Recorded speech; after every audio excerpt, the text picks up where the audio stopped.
Oké. Sorry. Het thema van de preek van vandaag is er iemand die recht doet? Het gaat over gerechtigheid. Het is voor mij de tweede keer dat ik hier vandaag spreek. Het is een voorrecht om hier te zijn. Het is tegelijk ook dat ik hier sta met een zwaar hart. Mijn vrouw komt uit Oekraïne. En uit de Kherson Oblast, zeg maar, waar enorm gevochten is, ook de afgelopen dagen. We hebben beelden gezien ook van de verwoesting daar.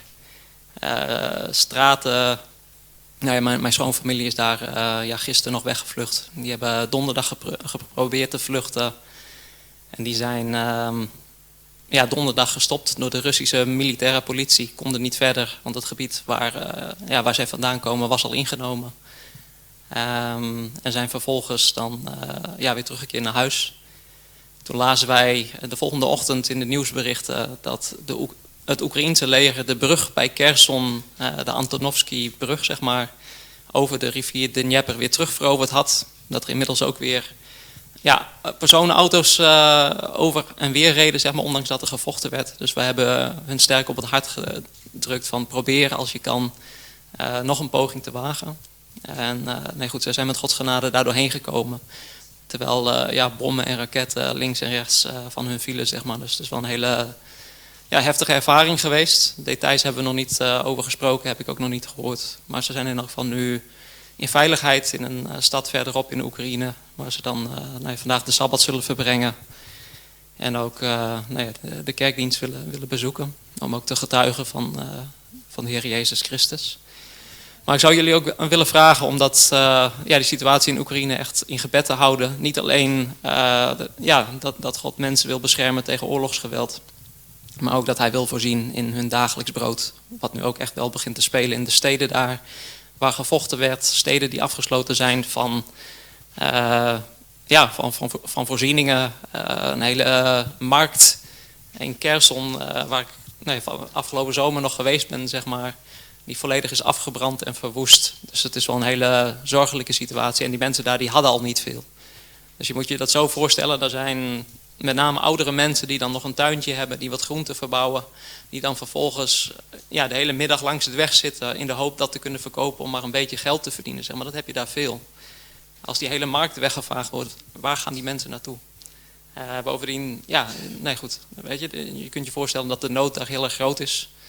En tegelijk dienen wij een hele grote God. En onze God kan voorzien.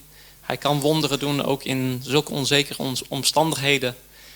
Maar ik zou het enorm waarderen als jullie dat ook in gebed willen houden.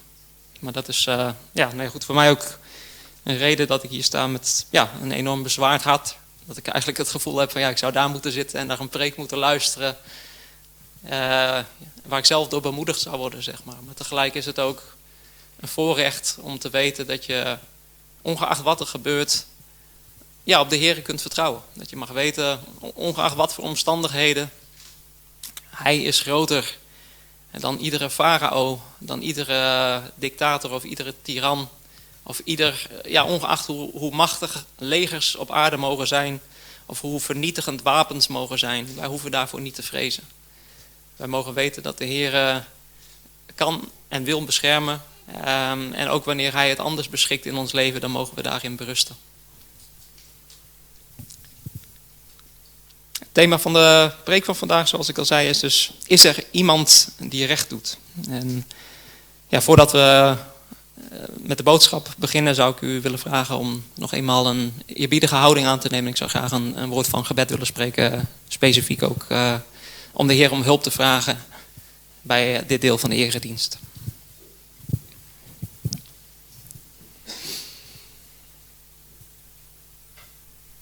Eeuwige God en Vader, schepper van hemel en aarde.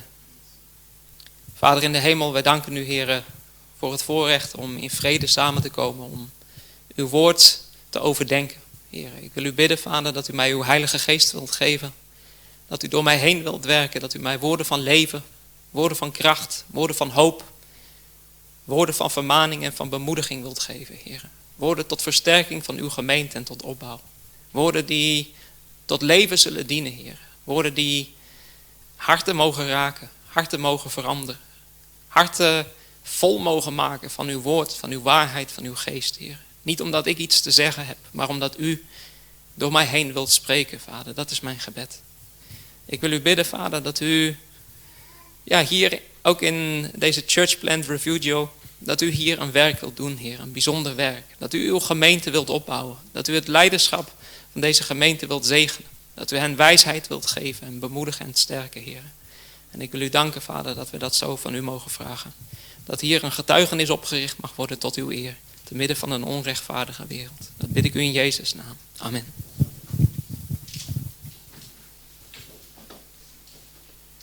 We hebben de schriftlezing reeds gelezen. Jeremia 5 vers 1. Trek rond door de straten van Jeruzalem. Kijk toch en let op. Zoek op zijn pleinen of u iemand vindt, of er één is die recht doet. Eén die betrouwbaarheid nastreeft. Dan zal ik Jeruzalem vergeven. Dus aan deze tekst ook dat de titel van de preek ontleend is. Is er iemand die recht doet? We leven in een hele onrechtvaardige wereld. In ons eigen persoonlijke leven maken we situaties mee. Misschien op het werk met collega's, misschien met buren, misschien met familieleden. Met mensen waarvan we dachten dat het vrienden waren. Waar je merkt van, waarom doe je dit? Mensen die je pijn doen, mensen die dingen doen die dwars door het hart gaan. Mensen die je bedriegen, bestelen, op allerlei manieren met rare kronkels dingen doen. Ja, waar je misschien boos om wordt, gefrustreerd door wordt, waar je verdriet van hebt. We leven in een hele verdrietige wereld, een zondige wereld. En tegelijk, als we dan naar ons eigen hart kijken, naar de dingen die we zelf gedaan hebben, zijn we ons misschien ook bewust van ons eigen onrecht. Dingen waarmee wij anderen pijn gedaan hebben, waarin we zelf misschien oneerlijk en onbetrouwbaar zijn geweest. En tegelijk, de Heer is op zoek naar mensen die recht doen. Is er iemand die recht doet? Iemand die betrouwbaarheid nastreeft. Het is een vraag die terugkomt in iedere generatie. Door de eeuwen heen is God altijd op zoek geweest naar mensen die recht en gerechtigheid nastreven. Die de waarheid lief hebben. En die bereid zijn daarvoor offers te brengen. Ik zou met u willen lezen in Romeinen 3, vers 9 tot 20.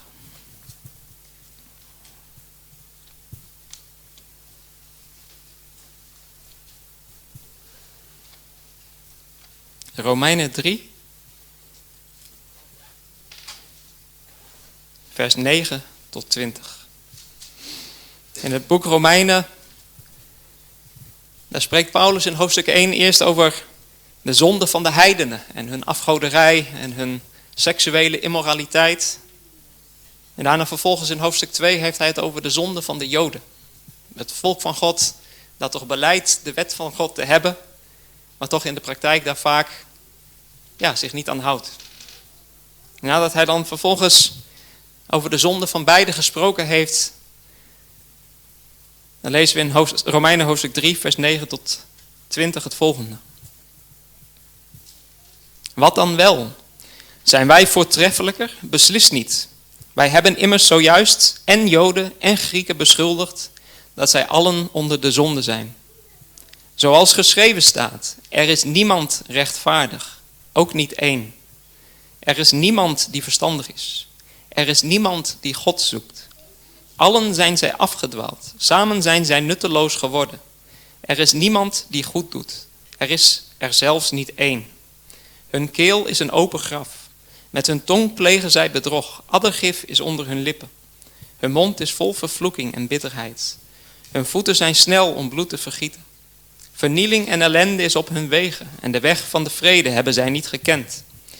De vreze Gods staat hun niet voor ogen. Wij weten nu dat alles wat de wet zegt, dat spreekt tot hen die onder de wet zijn. Opdat elke mond gestopt wordt en de hele wereld doemwaardig wordt voor God. Daarom zal uit werken van de wet geen vlees voor hem gerechtvaardigd worden. Door de wet is immers kennis van zonde. Dat is een hele zware tekst. En toch, het is een beschrijving van het dagelijks leven, zou je kunnen zeggen. Het is een beschrijving van de wereld zoals die is. Allen hebben gezondigd en derven de heerlijkheid Gods. Zij hebben niet het karakter van de Heer Jezus Christus en zijn gerechtigheid. Wij komen tekort. De vreze God staat hun niet voor ogen. We weten als Adventisten dat onze boodschap aan de wereld en ook aan Gods volk zelf is eigenlijk: vrees God en geeft hem eer, want de uren van zijn oordeel is gekomen. En aanbid hem die de hemel en de aarde, de zee en al wat daarin is gemaakt heeft. Wij worden opgeroepen om God te erkennen als schepper en als zodanig te dienen. Vreest God en geeft hem eer. Wat is dat dan toch? Die vrezen des Heren. Wat betekent dat? Wat betekent het voor u persoonlijk? Betekent het dat wij bang moeten zijn voor God? Als u in zonde leeft, betekent het dat. Als u in zonde leeft, dan betekent de vrezen des Heren nadrukkelijk dat u doemwaardig bent voor God. U hebt zijn wet overtreden. Op de overtreding van de wet staat de dood. Die doodstraf, die zal komen wanneer de Heer Jezus Christus wederkomt. Dan zullen allen die in zonde leven, zullen vernietigd worden. Zullen gedood worden. En na de 1000 jaren, bij de tweede opstanding, zal er een opstanding zijn ten oordeel. En zullen allen die zich niet bekeerd hebben van hun zonde, die niet tot berouw zijn gekomen, die de Heer dus niet gevreesd hebben, omdat zij niet bang waren voor het oordeel dat zou komen en voor de gerechtigheid die God zou uitoefenen, die zullen gestraft worden. Dus die vrezen des Heren betekent zeker wel dat er reden is om bang te zijn. Wij dienen een grote God, een almachtige God. Poetin denkt dat hij machtig is. Dat hij grote dingen kan doen in het oosten van Europa. Tegelijk Biden en andere presidenten beschouwen zichzelf als grote machtige heersers. En zeker, zij hebben een mate van macht. Zij kunnen dingen doen die reëel zijn. Die grote gevolgen hebben in deze wereld. Zij hebben zeker een grote mate van macht. Maar die macht is hen van boven gegeven. En in die mate waarin zij die macht misbruiken, zal God hen ook verantwoordelijk houden. Maar uiteindelijk is God de Almachtige. Hij is een grote heerser. Hij is een God van majesteit. En het is belangrijk dat wij ons dat beseffen. Dat wij zijn eer voor ogen houden in alles wat wij doen. En dat wij beseffen dat er een dag komt waarop hij zal oordelen. Hij is de wetgever. Zijn wet, schrijft Paulus ook, is heilig, is goed, is rechtvaardig. Die wet geldt nog steeds, geloven wij en belijden wij ook als Adventisten. Wij belijden het volk te zijn dat de geboden van God houdt en het getuigenis van Jezus heeft. Is dat zo? Houden wij Gods geboden in het dagelijks leven? Gij zult niet stelen. Gij zult niet liegen. Gij zult geen overspel plegen. Gij zult niet begeren. Uws naaste vrouw, uws naaste huis, uws naaste B&B. God zoekt mensen die recht doen. En Paulus schrijft, er is niemand die recht doet. Wat is dan onze hoop? Als we kijken naar de geschiedenis, dan zien we dat ook Abraham, rechtvaardig als hij was, op een gegeven moment liegt. Dat zijn vrouw niet zijn vrouw is, omdat hij bang is. Dat een Noach, rechtvaardig als hij was, te midden van alle verdriet, omwille van een vernietigde wereld, alcohol drinkt en op die manier misschien de trauma probeert te verwerken die hij te midden van die vreselijke ervaring heeft opgedaan. Lot, rechtvaardig als hij was, die ook zich vergrijpt aan de alcohol en vervolgens dochters heeft die de geest van Sodom hadden. Te midden van een wereld waarin zelfs de rechtvaardigen zondigen. Waarin zelfs rechtvaardige mannen, een man als David, die in de Bijbel een man naar Gods hart genoemd wordt, zo'n verschrikkelijke daad doet dat hij overspel pleegt met een van zijn meest trouwe soldaten. En dan vervolgens ook nog om zijn zonde te verdoezelen zo ver gaat als die man, eigenlijk een plan te beramen om die man om te laten komen. Zodat zijn zonde niet aan het licht komt. Hoe is het mogelijk? In Jeremia, daar lezen wij dat het hart verdorven en arglistig is, boven alle dingen.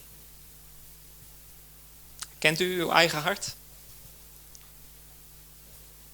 Wij weten niet waartoe wij in staat zijn. Wanneer hier in Den Haag oorlog zou komen, de bommen vallen, binnen no time zijn de winkels leeg. Zoals het nu ook in steden als Kherson, Kiev, Kharkov, andere Oekraïnse steden is. De winkels zijn leeg. Er zijn berichten daar die op Facebook of op andere pagina's geplaatst worden. Heeft iemand brood? Dat is een oproep. Mensen die zonder eten zitten daar. Ik heb jaren geleden, ben ik me daar meer bewust van geworden. Toen er een aardbeving was op Haiti. En er binnen no time gevochten werd om eten, om water, om de eerste levensbehoeften. Wanneer de pleuris uitbreekt, dat is dan een term die mijn broer vaak gebruikt. Wanneer de pleuris uitbreekt, hoe gaan we daarmee om? Zijn wij dan nog steeds degene die rechtvaardig zijn? Geloven wij dat wanneer wij bidden tot onze Vader in de hemel om ons dagelijks brood, dat Hij kan en zal voorzien, te midden van die omstandigheden? Of vertrouwen wij op ons vlees? Gaan we onze broeders en zusters helpen? Zijn we bereid het laatste te geven aan anderen wat wij hebben? Of denken wij op dat moment aan onszelf? En gaan wij voor onszelf vechten? Om zelf, uit zelfbehoud te overleven? Het zijn vragen om over na te denken. En ook hoewel het nu in Nederland, het is rustig. We leven in een veilig land.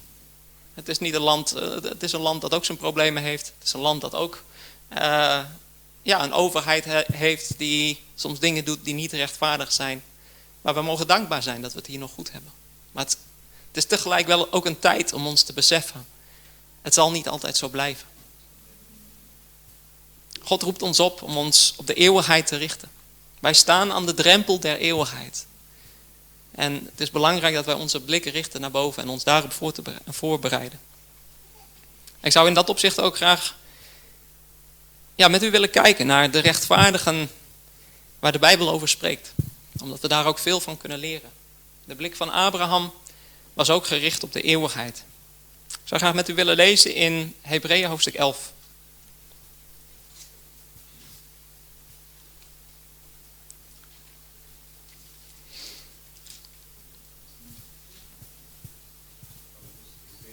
Hebreeën hoofdstuk 11, vanaf vers 4.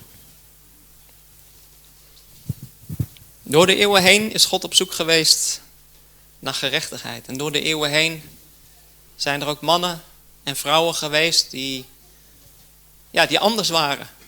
Die in hun generatie er tussenuit sprongen, omdat zij niet meededen met de weg van de wereld. Niet meegingen in de zonde van hun tijd. Hebreeën 11 vers 4. Door het geloof heeft Abel God een beter offer gebracht dan Kaïn.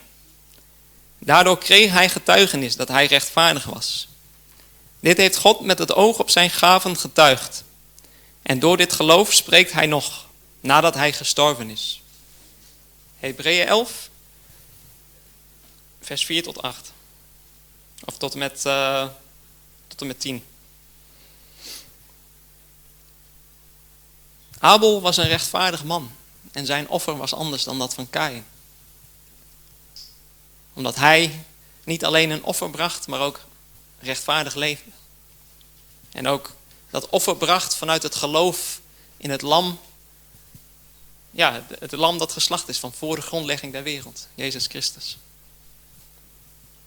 Door het geloof werd Henoch weggenomen, omdat hij de dood niet zou zien. En hij werd niet gevonden, omdat God hem weggenomen had. Voor zijn wegneming kreeg hij namelijk het getuigenis dat hij God behaagde. Met andere woorden, God was blij met hem. God had behagen in hem. Heeft u wel eens nagedacht over dat woord, het behagen van God? Van nature zijn we als mensen altijd geneigd om in de eerste plaats onszelf te behagen. Wij willen het ons behagelijk maken, dat wij ons goed voelen. Dat wij hebben wat we nodig hebben, wat we willen hebben. In het Engels self-pleasing. En daarnaast zijn we altijd geneigd om mensen te behagen. We willen bij de groep horen. We willen andere mensen, we willen leuk gevonden worden. Populair zijn. Misschien als je naar school gaat of op je werk. Populair, misschien doe je het zelf of misschien ken je andere mensen die populair doen. En mensen hebben allerlei maniertjes en wegen om mensen te behagen. En daarbij vaak ook dingen te doen die in strijd zijn met God en zijn geboden. Terwijl God roept ons op om hem te behagen. En op het moment dat je dat gaat doen, dan zul je zien dat je keuzes moet maken waar mensen niet blij mee zijn. Dan zul je zien dat je tegenover mensen komt te staan. Misschien wel tegenover een hele groep. Misschien wel tegenover je hele klas. Misschien wel tegenover je hele afdeling waar je werkt. Misschien wel tegenover het hele bedrijf. Ik heb een keer meegemaakt dat ik op een gegeven moment, toen ik in Duitsland als stucadoor werkte, dat ik, er was een bouwbedrijf die had daar het beton gestort en het was helemaal schots en scheef. Vervolgens komt op het beton een laag, een soort piepschuim isolatiemateriaal. En dat was natuurlijk dan ook helemaal schots en scheef. Vervolgens moest een stucadoorbedrijf daar de muren recht maken. En het stucadoorbedrijf dat eigenlijk de opdracht had gekregen om dat te doen, die zegt, dat is allemaal schots en scheef, dat ga ik niet doen, maak het eerst maar recht. Zodoende hebben wij toen de opdracht gekregen om dat recht te maken. Wij waren dan een ander bedrijf. En wij hebben daar dan ons werk gedaan en veel gecorrigeerd. Maar uiteindelijk kwam de man van het bouwbedrijf dat het beton gestort had, terwijl ik bezig was met opruimen, laatste dingen nog aan het afronden, kwam naar mij toe en zegt, loop even mee. Nam hij mij mee naar de achterkant van het gebouw. En hij zegt, de architect komt zo meteen. En hij liet me een scheur zien. Van boven naar beneden. De hele muur zat een scheur doorheen. En ik wist het beton, dat was schots en scheef. Dus ik dacht, ik weet niet waar dat mee te maken heeft. Maar hij vroeg me dus. Hij zei, de architect die komt zo over een half uurtje. En ik wil graag dat je dat dicht smeert. Van boven naar beneden. Dus ik heb hem aangekeken. Ik heb gezegd, meneer, dat kan ik niet doen. Dat kan ik niet met mijn geweten in overeenstemming brengen. Dus hij is boos geworden op mij. Hij heeft mijn baas gebeld, de baas van het stucadoorbedrijf. Mijn baas die wist misschien de situatie niet goed, maar die zei, ik moest gewoon mijn werk doen. Als die man dat zegt, dan moet dat gewoon gebeuren. En ik zeg tegen mijn baas, ik kan dat niet met mijn geweten in overeenstemming brengen. Ik ben enorm onder druk gezet. Ik heb gezegd, ik ga het niet doen. Ik ben in de auto gaan zitten, gebeden. Ik dacht, wat moet ik doen? Wat is wijsheid? En op zo'n moment kun je een keuze maken om mensen te behagen of om God te behagen. In die situatie, ik kon niet beoordelen of daar een gevaar was. Misschien was het een scheur. Sommige scheuren zijn niet gevaarlijk.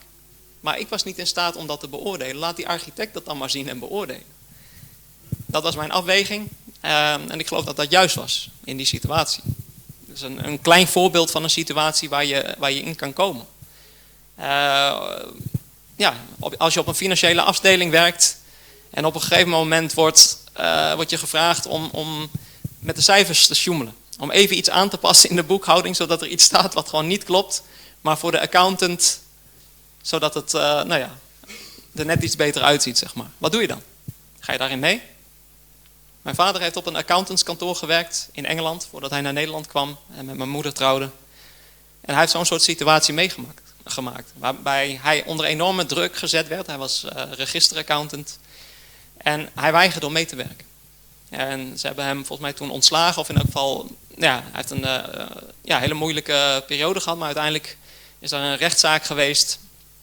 En is hij in zijn gelijk gesteld. En hebben ook de bepaalde partijen die daarbij betrokken waren, hebben hem ook gezegd van hartelijk dank voor alle informatie die u gedeeld hebt. Dat is een bevestiging van wat we reeds wisten. Op het moment dat je gaat staan voor gerechtigheid. Op het moment dat jij gaat doen wat rechtvaardig is, wat juist is in een bepaalde situatie, ga je vijanden maken. Je kunt niet ieders vriend zijn. En dat is waar God naar op zoek is. Is er iemand die recht doet? Is er iemand die betrouwbaarheid nastreeft? Hoe verder wij richting het einde gaan, hoe dichter wij bij de wederkomst van Jezus Christus komen, hoe meer zonde en ongerechtigheid en oneerlijkheid er in deze wereld zal zijn. Hoe meer list en bedrog, hoe meer corruptie. Hoe moeilijker het zal zijn om stand te houden. Om te staan voor de principes van Gods woord. En ik zou u op het hart willen leggen. Memoriseer de 10 geboden. En eventueel ook het Onze Vader. Ik heb dat als kind uit mijn hoofd moeten leren. Ik zat in de basisschooltijd een jaartje op een reformatorische school. Met alle kritiek die je daar ook op kon hebben. We mochten niet voetballen en dat soort dingen. Het was vrij streng. Achteraf denk ik, misschien was dat ook wel goed. Maar het was in elk geval een heel leerzaam jaar. En tegelijk begrijp ik ook dat principe van niet mogen voetballen. Over voetbal gesproken, ik heb afgelopen week een hele domme fout gemaakt. Champions League wedstrijd gekeken, woensdagavond. En ik wist dat God wilde dat ik ging bidden. En ik was koppig en ik wilde die voetbalwedstrijd kijken. Ik heb hem uitgekeken, uiteindelijk ben ik aan bidden niet meer toegekomen. De volgende ochtend kregen wij een bericht dat Rusland Oekraïne was binnengevallen. En ik kon mezelf echt wel gewoon, ik schaam me daarvoor. En ik zie hoe belangrijk het is om te waken en te bidden. De Bijbel zegt dat wij, er staat een tekst in de Bijbel. Let nothing be done through strife and vain glory. Laat niets geschieden door strijd en het nastreven van eer zonder waarde, zonder betekenis.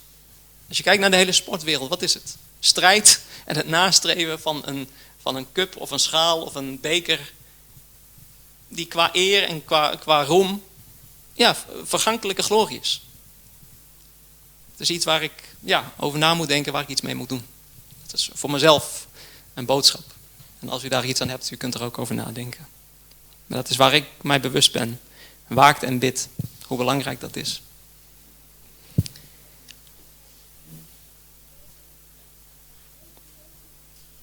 Het is de vraag die in iedere generatie terugkomt. Is er iemand die recht doet? Is er iemand die betrouwbaarheid nastreeft? Zoals ik zei, God is op zoek naar gerechtigheid. Allen hebben gezondigd. En uiteindelijk is er maar één die rechtvaardig is. Broeders en zusters, er wacht ons een oordeel. Er wacht een rechtvaardig oordeel. Namelijk de Heer Jezus Christus, wanneer Hij komt, zal Hij ieders motieven beoordelen. Hij kent ieders gedachten.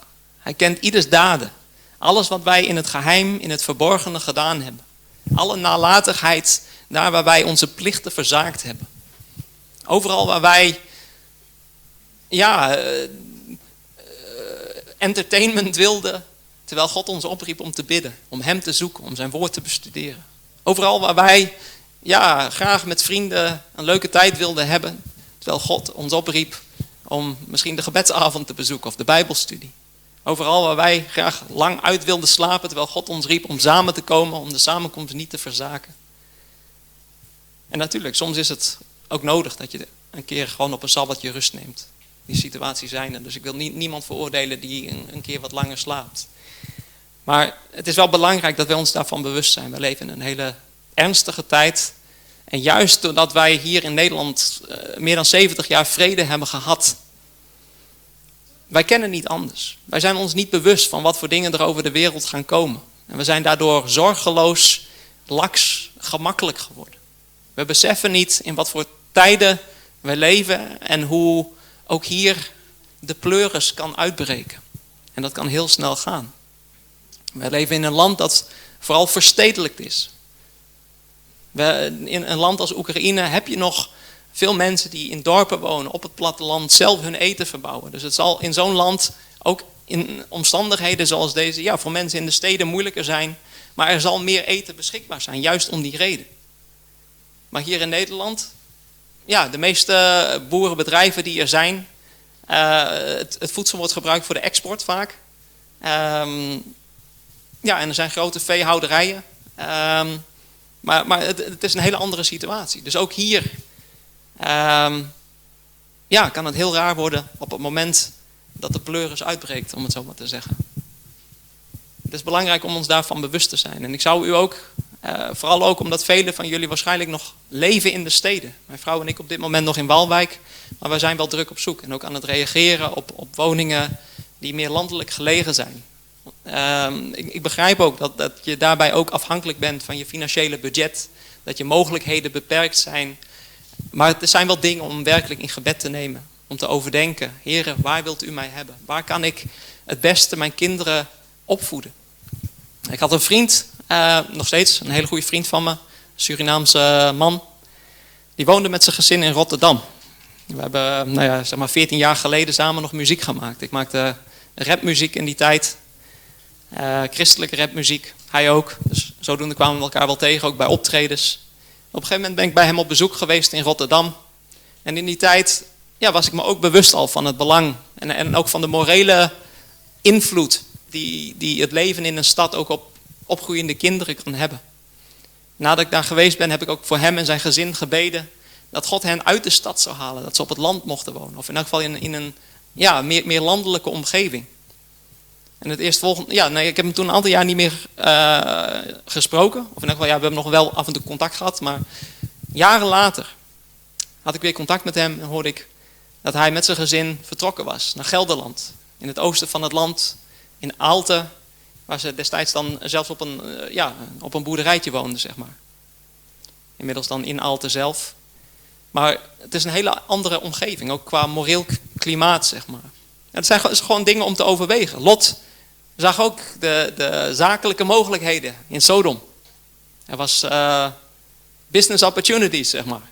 Er was de mogelijkheid om zaken te doen. Er was de mogelijkheid om handel te drijven. En zo is het ook, tuurlijk. In de steden Amsterdam, Rotterdam, Den Haag. Ik heb zelf gewerkt in Amsterdam. Ik heb een tijdje ook als standplaats hier Den Haag gehad. Hoewel we in die tijd veel thuis werkten en ook nog naar kantoor gingen in Amsterdam. Ik ben me ook ervan bewust. De salarissen zijn beter hier. Maar tegelijk is het waard. Is ook de invloed van de stad op uw kinderen, is het waard? Als je kijkt ook naar het toenemende geweld in steden als Rotterdam. Waar je steeds vaker hoort over jonge mensen, tieners die elkaar neersteken. Het zijn allemaal dingen om over na te denken, om ons bewust van te zijn. En ik spreek gewoon uit mijn hart. Ik heb die niet allemaal zo voorbereid. Maar ik wil jullie op het hart drukken om die vraag, is er iemand die recht doet? Om daaraan te beantwoorden, om te zeggen, Heere, misschien tot nu toe niet. Ik heb u verzaakt, ik heb gefaald, ik heb onrecht gedaan. Maar om daar in de eerste plaats eerlijk over te worden. Om dan te zeggen, Heere, ik kom tot u zoals ik ben. Gebroken, zondig, zwak, dwaas misschien ook. Als ik kijk naar mezelf ook. Zoveel domme dingen gedaan. Maar op het moment dat je dan in alle eerlijkheid je hele leven blootlegt voor God en zegt, Heere, dit ben ik, u hebt gelijk. Ik ben die man waarover u spreekt in Romeinen 3, vers 9 tot 20. Ik ben die zondaar waarover ik lees. Vergeef mij. Omwille van uw gerechtigheid. Omwille van dat offer wat u gebracht hebt op Golgotha. Omwille van het kruis van Jezus Christus, vergeef mij. Want hij die rechtvaardig is. Hij die alleen rechtvaardig is. Broeders en zusters, beseft u zich dat goed. Zolang u vertrouwt op uw eigen goedheid. Zolang u vertrouwt dat u op Sabbat naar de kerk gaat. Misschien uw tiende geeft. Dat u goede daden doet. En dat u misschien beter bent in uw ogen dan die buurman of dan die collega. Want ja, dat is zo'n gedrocht van een mens. En zo'n verschrikkelijk karakter. En zo onvriendelijk en onaardig. Broeders en zusters, we moeten het niet van onszelf verwachten. Maar alleen van de Heer Jezus Christus. Zijn gerechtigheid alleen kan stand houden in het oordeel. Op het moment dat God de wereld rechtvaardig zal oordelen. En hij ieder leven rechtvaardig zal beoordelen. Is er maar één hoop. En die hoop is de gerechtigheid van Jezus Christus. Zijn gehoorzaamheid aan Gods geboden. Alle dagen van zijn leven. Dat hij in alle dingen op gelijke wijze als wij verzocht is geweest. Doch zonder te zondigen. Dat hij op geen enkel punt de wet van God overtreden heeft. Terwijl hij onder de moeilijkste omstandigheden getest is, beproefd is. Dat is uw hoop. Dat is mijn hoop. Te weten dat hij die rechtvaardig is. Aan het kruis gestorven is op Golgotha. Voor uw en mijn zonde. Omdat hij u lief heeft. Omdat hij u wil redden. Omdat hij u wil veranderen. Omdat hij u en mij rechtvaardig wil maken. Niet in eigen kracht. Niet in eigen wijsheid. Niet omdat wij iets aan God kunnen geven. Maar omdat hij alles aan ons heeft gegeven. En in dat besef. En in dat, met dat bewustzijn mogen wij tot hem gaan. En zeggen, Heere, alles komt van u. Ik ben een gebroken mens. Ik heb niks te bieden. En ik wil alles van u ontvangen. Werk in mij die verandering. Maak mij rechtvaardig voor uw aangezicht. Want het is niet alleen dat hij voor u gestorven is. Ja, hij is gestorven voor de vergeving van onze zonden. Maar hij is ook opgestaan uit de dood. Om u kracht te geven om te leven. Om u te midden van al uw zwakheid kracht te geven om te overwinnen. U bent geroepen om te overwinnen. Zoals Jozua en de Israëlieten Kanaan binnentrokken. En er reuzen waren die zij moesten verslaan en moesten overwinnen. En sommigen zeiden, ja, wij kunnen het niet. Zo is het ook vandaag. Wij zeggen, er zijn reuzen in ons leven. Wij kunnen niet overwinnen. Verslavingen, karaktergebreken, zonde, bepaalde dingen waar wij zeggen, oh ja, de reuzen in ons leven, zij zijn groter dan ons. Zij zijn groter dan de Heer Jezus. Wij kunnen hun niet overwinnen. Laten we maar gewoon in onze zonde berusten. Nee, broeders en zusters. Voor diegenen die zo denken, die zullen sterven in de wildernis. Zoals ook de Israëlieten destijds. Maar diegenen die als Caleb en Jozua zeggen, met Gods kracht en met Gods genade kunnen wij overwinnen. Ongeacht wat voor reuzen er zijn. Ongeacht wat voor zonde, wat voor verslavingen, wat voor zwakheden, wat voor karaktergebreken. God is bij machte om die overwinning te geven. En hij heeft die overwinning reeds bewerkt. Toen de Heer Jezus Christus stierf aan het kruis, is hij gestorven in een vlees aan dat der zonde gelijk. Romeinen 8 vers 3. Dat betekent dat het lichaam der zonde van zijn kracht beroofd is. Christus heeft door een volmaakt rechtvaardig leven te leven. In een vlees dat aan ons vlees gelijk is. Heeft hij de verleidingen en de zonde verslagen. Met andere woorden, als wij zien op Christus aan het kruis, mogen wij weten dat het vlees van zijn kracht beroofd is. Onze gevallen natuur met haar zondige neigingen, met haar verlangens om verkeerde dingen te doen waarvan we weten dat het niet juist is van kracht beroofd. Op het moment dat je dat beseft en dan vervolgens ook de belofte aanneemt dat de Heer Jezus Christus door de kracht van zijn opstanding en met diezelfde kracht waarmee God hem uit de dood heeft opgewekt, ook u en mij een nieuw leven wil geven. Op het moment dat u zich dat beseft, dan mag u ook leven vanuit die opstandingskracht van de Heer Jezus Christus. Omdat hij in u wil wonen. Omdat hij in u zijn rechtvaardige leven uit wil leven. Zodat u gehoorzaam bent aan Gods geboden, zoals de Heer Jezus Christus gehoorzaam was aan Gods geboden. Tot eer van God de Vader. En op het moment dat u zijn offer voor uw zonde aanvaardt. Op het moment dat u aanvaardt dat de straf die u verdient. De straf, de verdoemenis die u en ik verdienen. Dat de Heer Jezus Christus dat op zich genomen heeft aan het kruis. Dat hij uw zonde en mijn zonde gedragen heeft. En dan mogen wij ook in dat geloof dat offer aanvaarden. Dat de straf gedragen is. Dat die verdoemenis die wij verdiend hebben op de Heer Jezus Christus, de geliefde Zoon van God, gelegd is. Omdat hij u en mij lief heeft en als zonen en dochters wil aannemen. En vanuit dat besef mogen we dan ook leven. Niet meer met een angst voor God. Want zolang wij in zonde leven hebben wij reden om bang te zijn voor het oordeel. Maar zodra wij het kruis van Christus aanvaarden en de ware betekenis daarvan begrijpen en geloven en ter harte nemen, dan mogen wij ook weten dat wij vanuit een godsvrezen mogen leven. Niet meer van een besef van het oordeel dat komt. Natuurlijk, ook in dat besef mogen we leven, maar van een besef van hoe groot het gevaar is waarvan wij gered zijn. Namelijk dat met al onze zonden en zwakheden en verdorvenheid verdienen wij de verdoemenis. Wij zijn vanwege onze zonde kinderen des toorns, zegt de Bijbel. De toorn van God rust op ons, zolang wij niet in Christus gevonden worden. Maar op het moment dat wij ons hele leven aan de Heer Jezus Christus overgeven, dan worden wij kinderen van genade. En mogen wij weten dat de liefde van God en de genade van God ons in Jezus Christus omarmt. En dat wij de zekerheid hebben dat wanneer wij ons volledige vertrouwen op Hem stellen, dat Hij ook in ons alles zal bewerken wat nodig is om ons in zijn koninkrijk te brengen. De boodschap van Johannes de Doper was niet: bekeer u, want u gaat naar de hel. De boodschap van Johannes de Doper was: bekeert u, want het koninkrijk der hemelen is gekomen. Met andere woorden, bekeert u, want ik wil dat je bij mij bent in het koninkrijk. Bekeert u, want ik wil dat je gered wordt. Dat was de boodschap van Johannes de Doper. Dat was de boodschap van de Heer Jezus Christus. En dat is ook mijn boodschap vandaag.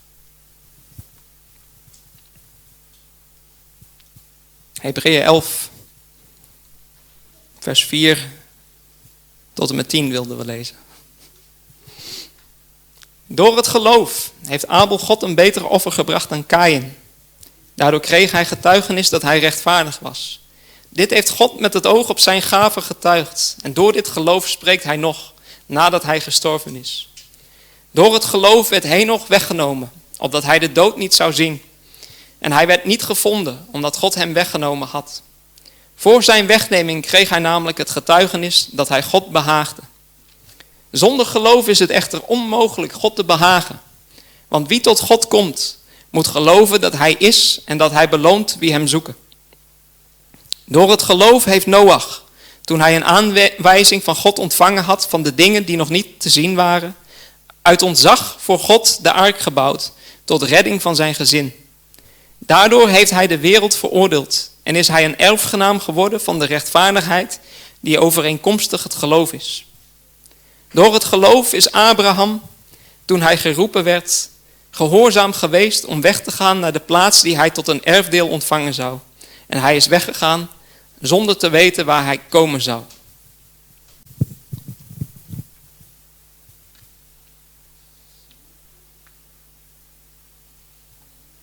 Nou weten wij dat Abraham door het geloof gerechtvaardigd werd. Omdat hij de belofte van God beloofde. God had Abraham namelijk nieuw leven beloofd. Een leven wat hij in eigen kracht niet kon voortbrengen. Namelijk de geboorte van een zoon, Isaac.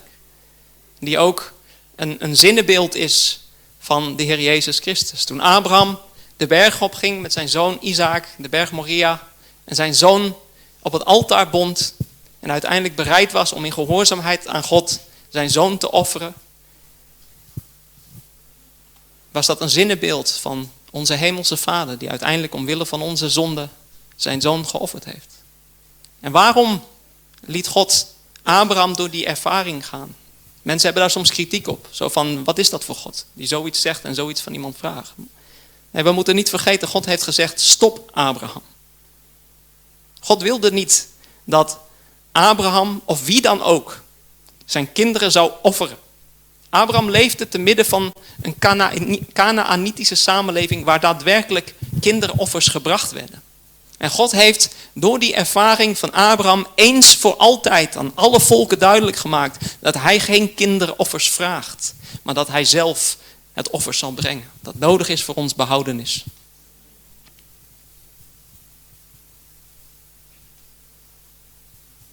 Door het geloof is hij een inwoner geweest in het land van de belofte, als in een vreemd land. En heeft hij in tenten gewoond met Isaac en Jacob, die mede-erfgenamen waren van dezelfde belofte.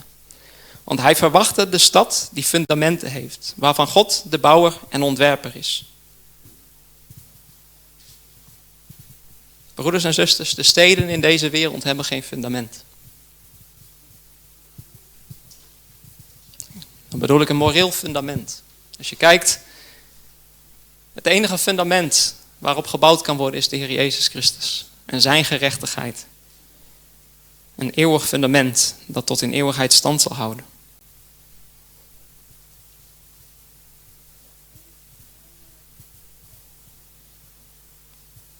De blik van Abraham was gericht op de eeuwigheid. En ja, ik heb maar één doel met deze boodschap en dat is om uw blik te richten op de eeuwigheid. Ik weet hoe gemakkelijk het is om na een dienst weer weg te lopen en te vergeten wat je gehoord hebt. Weer bezig te gaan met alledaagse dingen en onveranderd te blijven. Het is zo gemakkelijk om weer over te gaan tot de orde van de dag. Maar ik zou jullie op het hart willen drukken om deze woorden ter harte te nemen. U hebt geen idee hoeveel preken u nog kunt luisteren in uw leven. Hoeveel oproepen tot bekering er nog komen. Hoeveel mogelijkheden, hoeveel tijd, hoeveel kansen God u nog geeft. Als het gaat om gerechtigheid.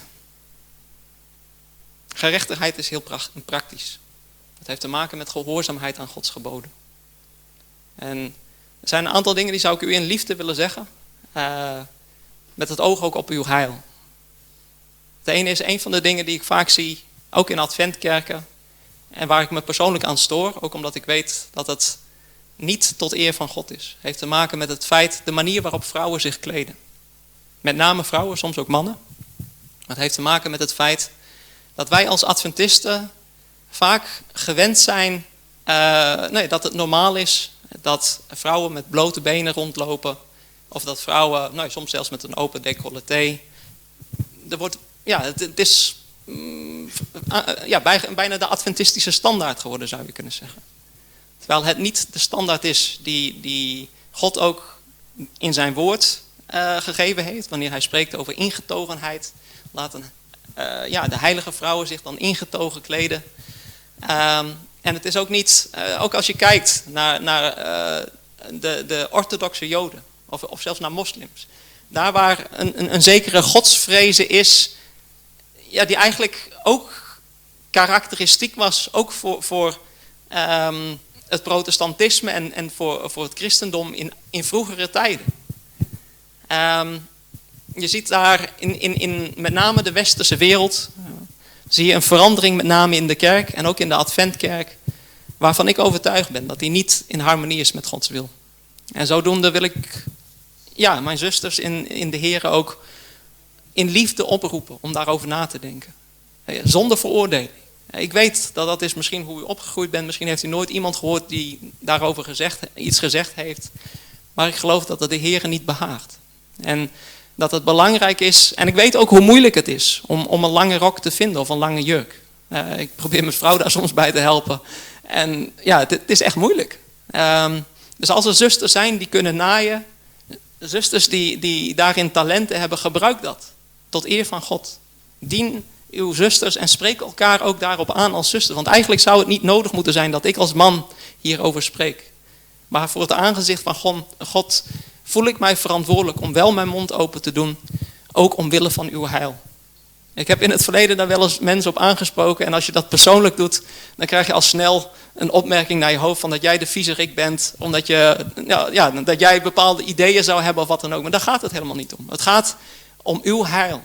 En het heil ook van uw broeders. De Bijbel zegt, op het moment dat een man een vrouw aanziet met een lustvol oog om haar te begeren, heeft hij gezondigd in zijn hart. En overspel met haar gepleegd. Klopt. Er zit een andere kant. Op het moment dat een vrouw zich kleedt op een manier die het lustvol oog van een man uitnodigt, is zij net zo schuldig. En dat is belangrijk dat we ons daarvan bewust zijn. Dat we elkaar daarin bemoedigen, sterken en vermanen. En mijn hoop is dat ook hier in Refugio, maar ook in de Adventkerk in Nederland, dat daar weer een bewustzijn mag zijn van die vrezen des Heren. Die zich ook aan de buitenkant kenmerkt door de manier waarop wij ons kleden. Door de manier waarop wij als broeders en zusters met elkaar omgaan. Het heeft ook betrekking op, wat ik vaak zie ook in Adventkerken vandaag, is dat er ook tussen mannen en vrouwen, zelfs die niet getrouwd zijn, ook veel fysiek contact vaak is. Brasa's en knuffels en ook die dingen. Als je leest hoe zuster Wijd daarover schrijft, weet je, er is een gepaste terughoudendheid. Een intens en vurig gebed voor je broeders en zusters getuigt van veel meer liefde dan een fysieke knuffel of iets. Dat zijn manieren waarvan wij ons gewend zijn dat het normaal is. Maar het zijn wel dingen om over na te denken. Hoe wil God dat wij daarmee omgaan? Want niemand kan zeggen dat als jij een knuffel krijgt... Welke man kan zeggen als jij een knuffel krijgt van een mooie vrouw... dat dat niet iets met je doet? Of andersom. Als je als vrouw door je broeders en zusters geknuffeld wordt... daar zijn risico's. En het is goed om ons daarvan bewust te zijn. Ik zeg niet dat binnen de familiebanden niet zou kunnen. Een zoon moet zijn moeder een knuffel kunnen geven. Dus tuurlijk, ook daar. En ik wil daar zeker ook niet heel wettisch en dogmatisch en veroordelend in zijn. Totaal niet. Maar het gaat mij erom, hoe gaan wij met dit soort praktische vraagstukken om? Dus ik zeg deze dingen meer om u daar ook van bewust te maken. En een laatste, nog een punt wat ik graag zou willen zeggen, heeft te maken met ook dat God een God van orde is. En dat het ook belangrijk is dan, ik moet daar zelf ook aan werken, maar dat op het moment dat er een tijd gezet wordt voor de eredienst, en het is denk ik ook vooral ook belangrijk voor een beginnende kerk die in opbouw is. Nou ja goed, er zit al een hele grote groep. Ik weet niet of Refugio nog steeds formeel een church plant is. Of... Ja, precies. Dat het ook belangrijk is als mensen van buitenaf komen dat ze zien dat er orde is. Dat mensen ook daarin... stel dat jij een sollicitatiegesprek hebt. En dat sollicitatiegesprek is om 10:00 's ochtends. Je weet zelf dat je het niet kunt maken om 9:15 aan te komen. Waarom? Ja, je potentiële werkgever die gaat iets van je denken. Die denkt van, wat is dit voor iemand? Dit is niet netjes. En natuurlijk, het gebeurt ons allemaal wel een keer dat we ons verslapen of dat we te laat zijn. Gebeurt mij ook. Het is mij ook wel een keer gebeurd dat ik een afspraak had, dat ik de avond ervoor dat er van allerlei dingen speelde, dat het te laat was geworden. Dat ik vervolgens om 10:00 wakker werd of 9:30 's ochtends wakker werd. Ik had om 9:00 een afspraak met een klant. Ja, hoe ga je dat verkopen? Je komt heel slordig over. Op een manier die niet juist is. En ik zeg dat niet om te veroordelen, maar om u te bemoedigen.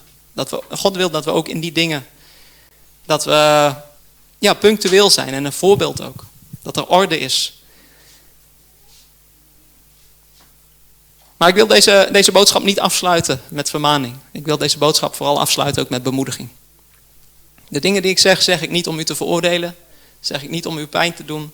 Maar zeg ik omdat ik u allen wil zien in het koninkrijk van God. Bekeert u, want het koninkrijk der hemelen is nabijgekomen. Broeders en zusters, het is dichterbij dan u denkt. We hebben geen idee van hoe snel die ontwikkelingen kunnen gaan. We hebben het gezien de afgelopen jaren hoe snel de wereld kan veranderen.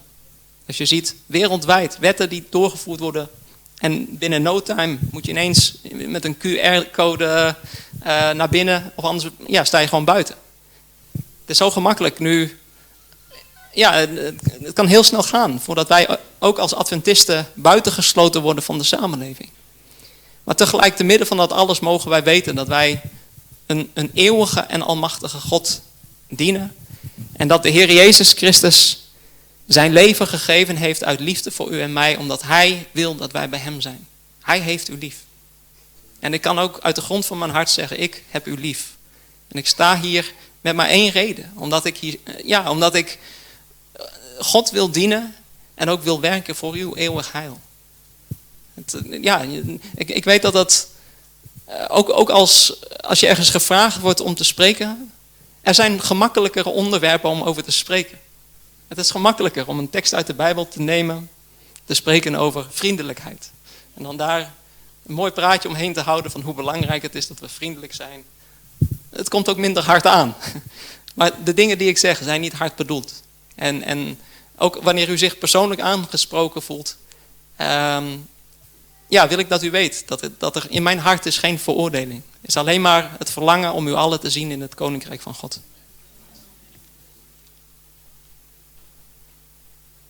En wat een dag zal dat zijn. Wanneer de Heer Jezus Christus terugkomt op de wolken des hemels. Nu met die inval van Rusland in Oekraïne moest ik ook nadenken over de woorden die we lezen in Openbaring, hoofdstuk 19. Waar je dan leest over de wederkomst van de Heer Jezus Christus.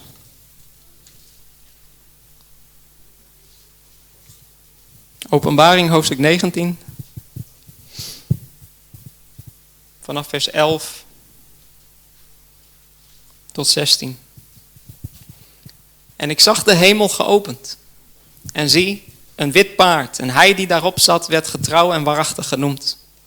En hij oordeelt en voert oorlog in gerechtigheid. En zijn ogen waren als een vuurvlam. En op zijn hoofd waren vele diademen.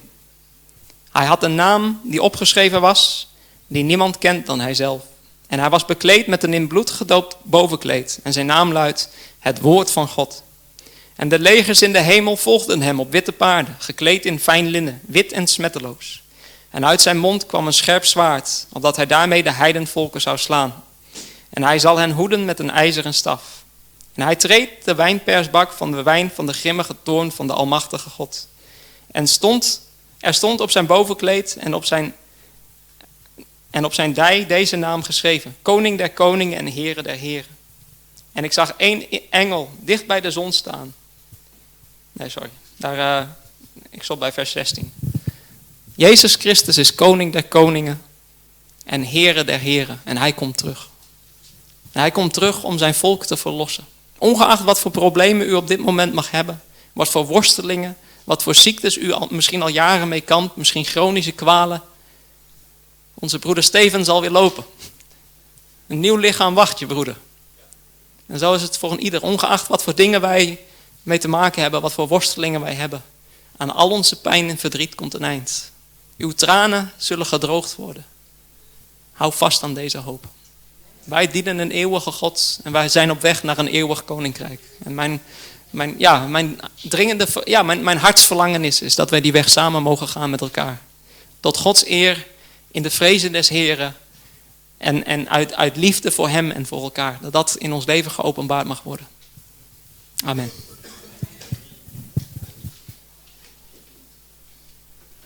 Goed. Ik zou graag met een woord van gebed willen afsluiten. Ja?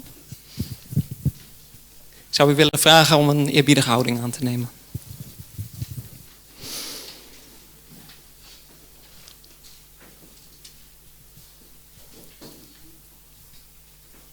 Liefdevolle Vader in de hemel, schepper van hemel en aarde, Heer, wij komen tot u in het besef, Heer, dat wij allen gezondigd hebben. Wij allen komen tekort wat betreft uw heerlijkheid en de gerechtigheid die u van ons vraagt, Heer. En juist in dat besef zijn we dankbaar dat wij mogen opzien naar het kruis van uw Zoon Jezus Christus. Heer, in wiens leven de volmaakte gerechtigheid zichtbaar wordt als de morele zon die alle duisternis in deze wereld verdrijft. Heer, ik wil u danken, Vader, dat wij tot u mogen komen in het besef dat er hoop is. In het besef dat er leven is na de dood. Dat er leven is in Christus Jezus. En dat u bij machten bent, Heer Jezus Christus, om door de kracht van uw opstanding ons de overwinning te geven over alle reuzen in ons leven. Over de zonde, over slechte gewoontes, over verslavingen, over karaktergebreken. Heer, ik wil u bidden dat u ons de genade wilt geven om eerlijk te zijn daarover tegen u. Dat we tot u gaan en zeggen, Heer, ik heb u nodig. En dat bid ik u voor een ieder van ons, Heer. Geef ons die oprechte bekering van hart. Die oprechte hartsverandering. Opdat wij voorbereid mogen worden op uw koninkrijk. Dat wij niet wereldsgezind en wereldgelijkvormig worden. Maar dat wij veranderd worden naar het beeld van uw Zoon Jezus Christus. Dat bid ik u, Vader. Voor een ieder van ons. Geef ons liefde tot u. Liefde tot uw woord. Liefde tot de waarheid. Liefde voor elkaar. En dat wij door die liefde die van boven komt gekenmerkt mogen worden. Dat ons karakter mag veranderen. En dat bid ik u ook hier in deze gemeente. Dat uw woord hier gepreekt mag worden. Uw waarheid hier gehoord mag worden. Uw liefde hier ervaren mag worden. En dat mijn broeders en zusters met elkaar hier een getuigenis mogen zijn. In deze stad, hier in Den Haag. Tot eer van uw naam, Vader. En ik wil u bidden, Vader, dat u ook met name moeders met kinderen, families, ouders, wijsheid wilt geven in de opvoeding van hun kinderen. Dat zij dat mogen doen in de vrezen des Heren. Dat zij ook verstandige keuzes mogen maken met betrekking tot waar zij wonen en hoe zij u willen dienen als gezin. Heer, dat dit huis gekenmerkt mag worden, Vader, door vurig gebed. Door godvrezende mannen en vrouwen die waken en bidden en uw aangezicht zoeken, Vader.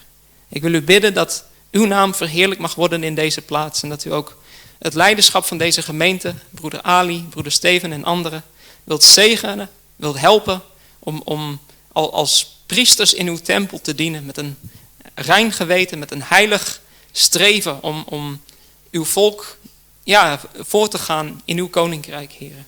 En ik wil u danken dat we dat van u mogen vragen en daarin ook uw zegen.